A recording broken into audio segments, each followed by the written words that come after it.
They transformed the face of 60s counterculture, and she gave us what Time magazine declared, quote, the purest soprano in pop music. But there were times the life of Michelle Phillips was not all California dreamin'. Today, she's the very last surviving member of the Mamas and the Papas. So, what harsh secrets from those who have passed does she carry? I am your host, Nostalgic Nick, here with these answers and more, including the life-defining loss Michelle suffered when she was very young, the on-screen career she landed, the dark mystery plaguing her group, as well as what she's up to today. If you enjoy our Mama update, please give this video a thumbs up, it really helps. Subscribe to our channel for more content like this. But without further ado, this one's dedicated to the singer we love, Michelle Phillips. Who is Michelle Phillips related to? Even before writing music history, Michelle came from a pretty interesting line, with Gilliam County, Oregon getting its name from her paternal ancestors. But sadly, her more immediate family had some pretty harsh troubles. Michelle didn't have a long time with her mother whole and healthy. Her mother as a child had a nasty bout with rheumatic fever, and it gave her heart problems the rest of her life. Nights were just spent with her mom laying on the couch, bedridden while her dad read to her. Then one night, she picked her head up, laid back down, and was gone. Michelle's mother died from a brain hemorrhage when she was just 5, and everyone around her knew it was just a matter of time. Her mother's death sent the remaining family members on a back-and-forth trek across the country, giving Michelle a pretty diverse education and upbringing. She pretty much mastered Spanish before she could even write English. And along the way, she still found time to play sports and master multiple instruments, including the cello, piano, and guitar. This didn't exactly extend to her academics, however, and Michelle was frequently caught skipping classes and was expelled. But then this expulsion inspired her to move, and she landed a modeling gig. Before long, she was appearing on billboards. As one door closes, another one opens, right? Money didn't really roll in, but Michelle was enjoying a wild and fun life when she crossed paths with John Phillips, while he was touring with his band, The Journeymen, and the two hooked up. Who sang soprano in Mamas and Papas? Looking at her early life, nothing about Michelle's plans screamed music star, even when she was going out with one. She said, quote, I had no ambition whatsoever to ever be on stage. I wanted to be John's wife. I would be in the kitchen making spaghetti or something, and he would say, hey Mitch, come in here, sing this part. So he'd give parts to me and whoever else was there. Then I'd go back and finish dinner. It never occurred to me this would eventually lead to me being in the group. Well, that group, of course, would become the Mamas and the Papas. Michelle always felt like a fish out of water, and her worry only went up when she saw how natural Cass was. And of course, John and Denny too. Her first time in the studio was the first time singing in front of a microphone. That's a shame because Michelle would prove herself a powerhouse who stood out even in that quartet. The group's 1967 album, Deliver, was already a hit, but there's no denying their trajectory was helped thanks to Dedicated to the One I Love. It's hard for me, my baby. And that's Michelle singing the lead part. This solidified her place as a force to be reckoned with, and Deliver spent 55 weeks at the top of the LP charts. And with Michelle leading the charge so successfully like that, it inspired Time magazine to declare her, quote, the purest soprano in popdom. What happened to John and Michelle Phillips? The love story between John and Michelle was a turbulent one, with Michelle tying the knot when she was just 18. Their personal affairs, even the minute ones, crept into their work. For example, Long Beach native Michelle always complained about the weather in New York. So John wrote up a song that ended up becoming California Dreamin'. And as Michelle tells it, he woke a very sleepy Michelle in the middle of the night to hear it. She said it was great, but she was ready to sleep again. But she listened and the two collaborated. She contributed to the second part, and we got a sincerely huge hit. Oh, and according to Michelle, those hats John always wore, well, they were fashion statements and also to hide his hair loss.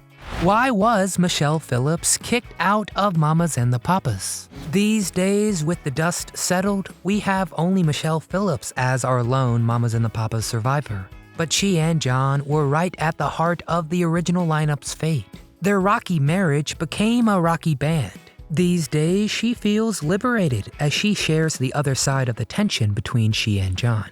You see, while the band was together, Michelle had a series of affairs with Denny Doherty. Michelle says they got caught, though John didn't see them doing anything rated R. But Michelle was sitting on Doherty's lap, wearing a nightgown, feeding him candies. Yeah, I'd say that's a tough one to explain. John's words to her were allegedly, quote, "You could do a lot of things to me, Mitch, but you don't my tenor." There's also accounts that she was with Gene Clark of the Byrds, and that was the final straw, and John banished her from the group.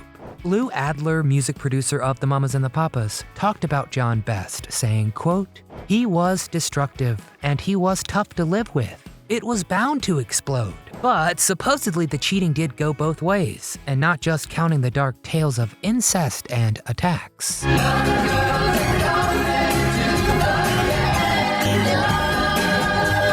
When John wrote the song, "Young Girls Are Coming to the Canyon," Michelle would say, "Yeah, and you've been with all of them." With him gone, Michelle is determined to work on biopics to her heart's content. In fact, she calls his passing a mercy and says, quote, "Once you've taken the knife out of your heart, it makes for a wonderful story." Is Michelle Phillips related to Mackenzie Phillips?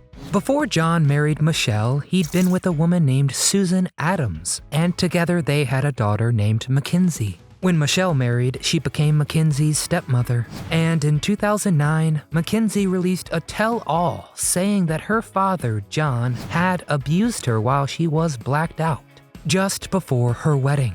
The relationship that followed, she likened to Stockholm Syndrome. But with John dead for years, family members chose sides for who they believed.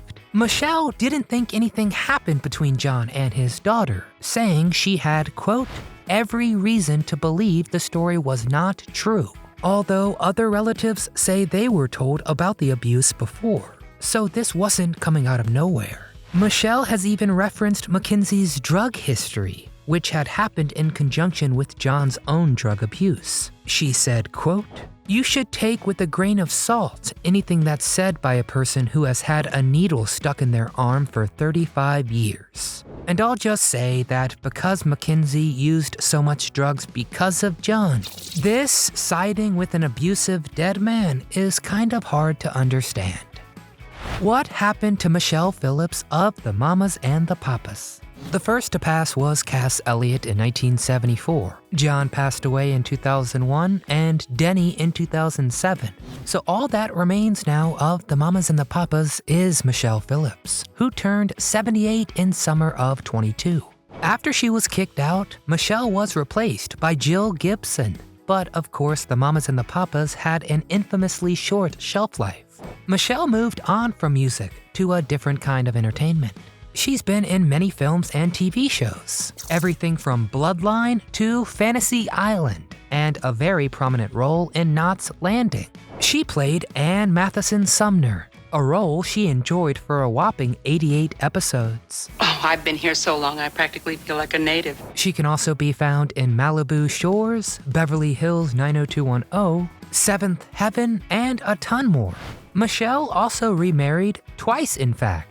First to actor and filmmaker Dennis Hopper. She was also in a close relationship with a few others, with her last partner seeming to be the one until he passed in 2017. Through these relationships, Michelle has had 3 children, one of whom is China Phillips. She has followed mom's footsteps and joined the music group Wilson Phillips, and she also acts, of course. There's no beating the original, but she can also be seen in Caddyshack 2, for starters. Thanks to all Michelle's time on screen, she has made some big Hollywood friends. including actress Susan Blakely, who she has enjoyed meals with on more than one occasion.